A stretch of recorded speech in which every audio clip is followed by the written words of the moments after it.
हम medicinal plant topic पढ़ रहे थे। मेडिसिनल प्लांट टॉपिक में हम 3 मेडिसिनल प्लांट को ऑलरेडी डिस्कस कर चुके हैं। नेक्स्ट आज हम अनदर मेडिसिनल प्लांट को डिस्कस करेंगे जो कि है भांग। भांग प्लांट को सिलेबस पॉइंट ऑफ व्यू से डिस्कस करने से पहले मैं एक बार थोड़ी सी इसकी हिस्ट्री बताना चाहूँगी। इसकी हिस्ट्री में बेसिकली क्या है, भारत में जो है ये ईसा पूर्व से भी 1000 साल पहले से इसका प्रयोग किया जा रहा है, इसका यूज़ किया जा रहा है। भांग को सबसे पहले जो है, भांग वर्ड सुनते ही सबके दिमाग में क्या आता है आजकल, नशा।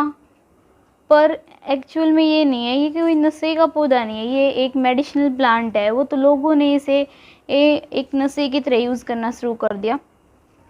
स्टार्टिंग में जो है ये पहाड़ी इलाकों में एक व्यावसायिक रूप में इसकी क्रॉप प्रोडक्शन की जाती थी। ऐसा क्यों? क्योंकि वहाँ पे जो क्लाइमेट है वो 3-4 महीने के लिए भी फेवरेबल होता है क्रॉप प्रोडक्शन के लिए, और ये खेती ऐसी है जो 3-4 महीने में पूरी हो जाती है। इसे मतलब पूरा बेनिफिट लिया जा सकता है, क्योंकि उस समय भांग से वो पहाड़ी इलाकों में वो अपने कंबल चिटाई, उसके फाइबर निकलते हैं तो उनसे कंबल चिटाई ये सब चीज़ें बनाते थे। उसके सीड को खाने के लिए भी यूज़ करते थे, तो कॉमर्शियल वैल्यू इसकी बहुत ज़्यादा थी उनके लिए। लेकिन धीरे धीरे क्या हुआ, जो ये भांग है इसका प्रयोग एक तरीके से नशे के लिए किया जाने लगा। तो और मशीन भी आ गई, फाइबर मतलब भांग से बनी चीज़ें लोगों ने यूज़ करनी छोड़ दी, उसके क्लॉथ, क्योंकि मशीन से बने क्लॉथ और फर्दर वैरायटी डेवलप हो गई। तो ये खेती जो है वो नशे की तरफ हो गई, नशे के लिए इसका यूज़ किया जाने लगा। तो फिर गवर्नमेंट ने इसके ऊपर बैन लगा दिया। पर फिर जैसे ही इसकी मेडिसिनल वैल्यू का पता चला, आयुर्वेद में इसके जो आयुर्वेद विशेषज्ञ हैं उन्होंने लिखा है कि इसमें 150 से भी ज़्यादा जो है मेडिसिनल वैल्यूज़ हैं इसकी। तो इन्हीं सब चीज़ों के जब ये रिजल्ट देखे गए कि इसका मेडिसिनल वैल्यू इतनी ज़्यादा है, तो फिर कुछ कंट्रीज़ ने, हमारी कंट्रीज़ ने भी इसे मतलब लीगल किया गया, पर लाइसेंस के साथ। जैसे फर्स्ट जो है हमारे इंडिया में जो स्टेट थी वो थी उत्तराखंड, जहाँ पे मतलब कानूनी ये खेती करने की परमिशन दी गई। पर उसके लिए लाइसेंस लेना होता है। लाइसेंस के लिए भी जो भी खेती कर रहा है वो किसी क्राइम में इन्वॉल्व ना हो, जो गैर जमानती हो, मतलब जिसकी बेल ना मिले। तो ऐसे ऐसे बहुत सारे क्राइटेरिया हैं। उसका करेक्टर सर्टिफिकेट लिया जाता है, उसके जो एफिडेविट बनाए जाते हैं, 2 एफिडेविट भी लिए जाते हैं, और डीएम, पटवारी, कलेक्टर, इन सब की मतलब परमिशन के थ्रू इनसे डॉक्यूमेंट होते हुए तो ऐसे लाइसेंस मिलता है इसके लिए। तो ये करते हुए अब इसे लाइसेंस दे दिया गया है कुछ स्टेट में, और सबसे पहले जो स्टेट में दिया था वो है उत्तराखंड। अब हम इसे सिलेबस पॉइंट ऑफ व्यू से डिस्कस करेंगे। ये थोड़ी सी हिस्ट्री पार्ट था इसका। इसका साइंटिफिक नेम है, बोटेनिकल नेम, कैनाबिस सटाइवा। ये एक नेचुरल वीड्स भी है, पहाड़ों में ये ऐसे ही उगी मिल जाएगी आपको। फैमिली है इसकी कैनाबिनेशी। हिंदी नेम है इसका भांग, हिंदी नेम कहें या वर्निकुलर नेम। अब इसका ओरिजिन और डिस्ट्रीब्यूशन देखते हैं। Cannabis plant is a native of central and western Asia. Cannabis plants कहाँ का नेटिव है? सेंट्रल और वेस्टर्न एशिया का नेटिव है ये। Presently it is cultivated extensively in temperate and tropical region. Tropical और टेम्परेट और ट्रॉपिकल रीजन में ये जो है कल्टिवेटेड किया जा रहा है प्रेजेंट डे में। In India it is cultivated in UP, West Bengal, MP, Maharashtra, Odisha and Tamil Nadu. इन सब स्टेट में ये कल्टिवेटेड किया जाता है। यूके जो है इसकी फर्स्ट स्टेट थी जहाँ इसे कल्टिवेटेड करने की परमिशन मिली थी। थाईलैंड जैसे देश जहाँ सजाया मौत थी भांग जैसे प्लांट को उगाने के लिए, वहाँ भी इसकी बैन को हटा दिया गया इसकी मेडिसिनल वैल्यू को देखते हुए। तो इसकी बहुत इंपॉर्टेंट प्लांट है ये, इसके बारे में आपको अच्छे से पढ़ना है। Cultivation, the plant grow best in mild and humid climate. जो माइल्ड और ह्यूमिड क्लाइमेट में ये अच्छे से ग्रो करता है, जैसे पहाड़ी इलाके वहाँ तो मॉइस्चर होता ही है। रिच लोमी सोइल चाहिए इसे विद ह्यूमस। लोमी सोइल में मैंने आपको पहले भी बताया है कि 50% जो है इसमें सैंड होती है और 25% स्लिट पार्टिकल होते हैं और 25% जो है क्ले होती है। तो इसे बेस्ट सोइल माना जाता है प्लांट के लिए। The optimum pH of soil for plant is 6.3 to 6.8 means slightly acidic soil चाहिए इसे। टेम्परेचर जो है कितना चाहिए इसको, जो जनरल एवरेज टेम्परेचर है वो 24 to 30 डिग्री सेल्सियस, ये टेम्परेचर इसके लिए बेस्ट होता है। रिक्वायर मॉडरेट रेनफॉल चाहिए। और जो है इसकी सीड जो कल्टीवेटेड करने की परमिशन दी गई है उसमें 0.3 THC वाले सीड चाहिए। THC क्या है? टेट्रा हाइड्रोकैनोबिनोल। तो ये जो है नशे का पार्ट यही होता है इसमें। जो इसकी सीड है, जिन सीड में 0.3% THC होगा उन्हीं को कल्टीवेटेड करने की परमिशन दी जाती है गवर्नमेंट के द्वारा। और रही बात कल्टीवेशन की, तो ये नेचुरल वीड है, ये किसी भी मतलब ज़्यादा रेनफॉल होती है तो ये अपने आप ही उगा मिल जाएगा आपको पहाड़ी इलाकों में। तो नेक्स्ट है इसका बोटेनिकल डिस्क्रिप्शन। ये यूनिसेक्सुअल प्लांट होता है, डायसिस मतलब मेल प्लांट और फीमेल प्लांट अलग अलग होते हैं। ये देखिए मेल प्लांट दिखा रही हूँ मैं आपको, पाल्मेट लीफ है इसमें, पेनिकल इन्फ्लोरेसेंस है, ये स्टेम है, ये लीफ दिखाई दे रही हैं, और ये फर्दर है फीमेल फ्लावर, फीमेल फ्लावर नहीं फीमेल प्लांट आप देख सकते हैं। इसमें भी पाल्मेट लीफ है, पर इसमें जो इन्फ्लोरेसेंस है वो रेसिम है, पिक्चर में आपको अच्छे से दिखाई देगा। ये बोटेनिकल डिस्क्रिप्शन है, plant are annual herbs reaching a height 5 to 15 feet, 5 से 15 फीट की इसकी हाइट होती है, और ये एनुअल हर्ब है। एनुअल्स मीन्स लाइफ साइकिल को जो है ये 1 सीजन में ही कंप्लीट कर लेता है। जो 1 ईयर में अपनी लाइफ साइकिल कंप्लीट कर लेते हैं प्लांट, उन्हें एनुअल कहते हैं, और जो 2 सीजन में 2 ईयर में करते हैं उन्हें हम बाइनियल कहते हैं, और जो फर्दर 2 से ज़्यादा में करते हैं उसे पेरिनियल हर्ब मतलब पेरिनियल प्लांट कहते हैं। हर्ब्स आपको पता है ये स्मॉल प्लांट जो होते हैं।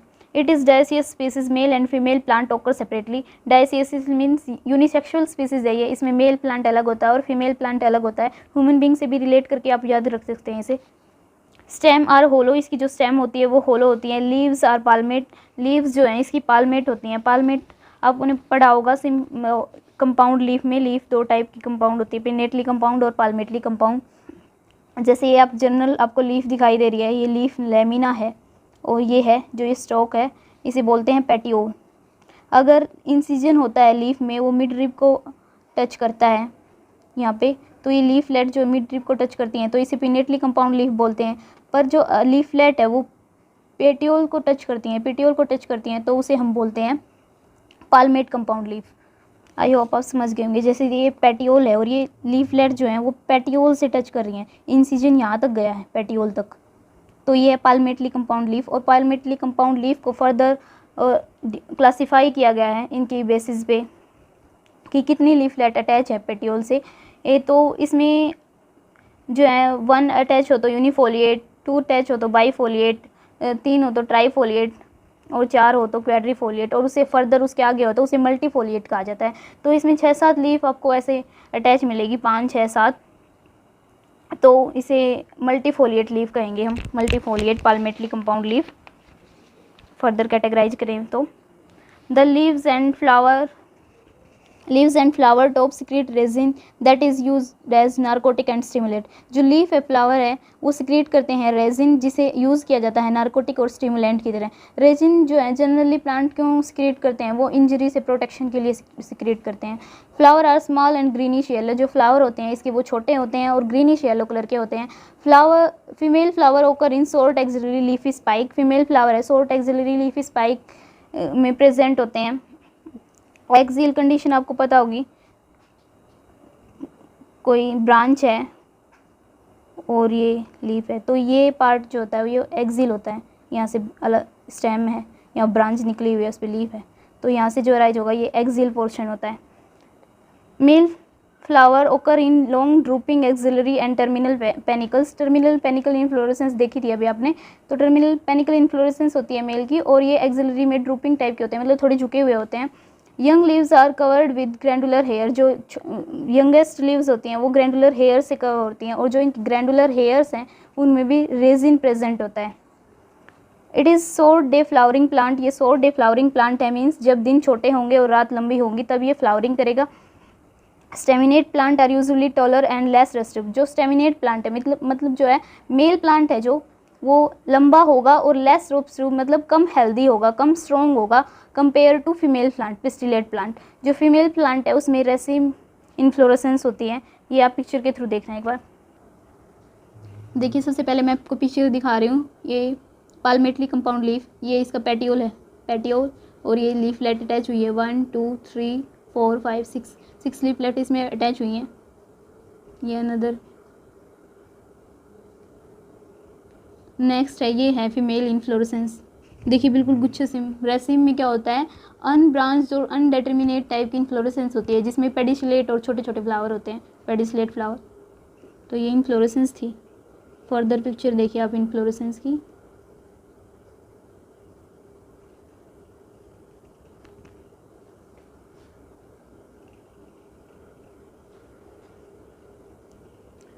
देखिए ये भांग है, नेचुरल वीड्स। फर्दर इन्फ्लोरेसेंस का एक और व्यूज।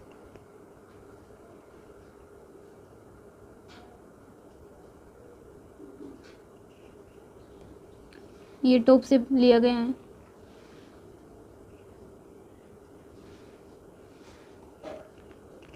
तो देखिए इसे मतलब ड्रॉ करने में ये अच्छे से समझ में नहीं आ रहा, क्योंकि इसकी इन्फ्लोरेसेंस ही कुछ ऐसी है। ये देखिए ये अच्छे से दिखाई दे रहा है, मीन्स ऐसा दिखता है पूरा भांग का प्लांट जो होता है।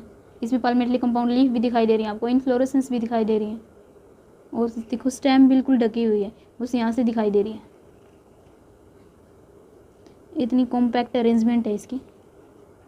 इसमें नारकोटिक कौन कौन से हैं, एज ए नारकोटिक कैसे यूज़ किया जाता है इसे, गांजा, भांग, चरस, ये इसी के पार्ट को अलग अलग तरीके से यूज़ किया जाता है, कैनबिस के पार्ट को, और उसी के लिए इसके डिफरेंट डिफरेंट नाम दिए गए हैं। अभी आगे देखेंगे हम कैसे किसको क्या कहा जाता है। सबसे पहले देखते हैं गांजा। It is produce from the dried and powder young female inflorescence and young leaves. जो यंग फीमेल इन्फ्लोरेसेंस अभी आपने देखी, और यंग लीव्स जो है उन्हें ड्राई करके, उन्हें पीस के जो ड्राई फॉर्म में जिसे स्मोक किया जाता है तो उसे कहते हैं गांजा। अब देखते हैं भांग किसे कहा जाता है। It consist of top of wild plant. Wild plant है, वाइल्ड प्लांट से मतलब लिया जाता है ये, वाइल्ड जो वैरायटी होती है। It is consumed along with water and milk sweetmeat. जो आपने देखा होगा भांग होली पे टीवी में भी दिखाई जाती है, और कैलाश जो पर्वत पे जाते हैं शिवरात्रि के टाइम पे वो भी भांग पीते हैं। तो ये वो उस वैसे पी जाती है जो उस फॉर्म में लिया जाता है, तो उसे हम कहते हैं bhang. Charas, it is obtain from the resinous secretion of female flower inflorescence before fertilisation. Female flower inflorescence में फर्टिलाइजेशन होने से पहले ये जो उसे रेजिन सिक्रीट होता है उसे बिल्कुल ऐसे क्रश कर लिया जाता है, तो उसे रेजिन सिक्रीट होता है एक मतलब हाथों में या फिर अलग से पत्थर के साथ, जो उसे मतलब बिल्कुल क्रश कर लिया जाता है। तो और जो रेजिन सिक्रीट होता है उसी में जो है वो नशा होता है।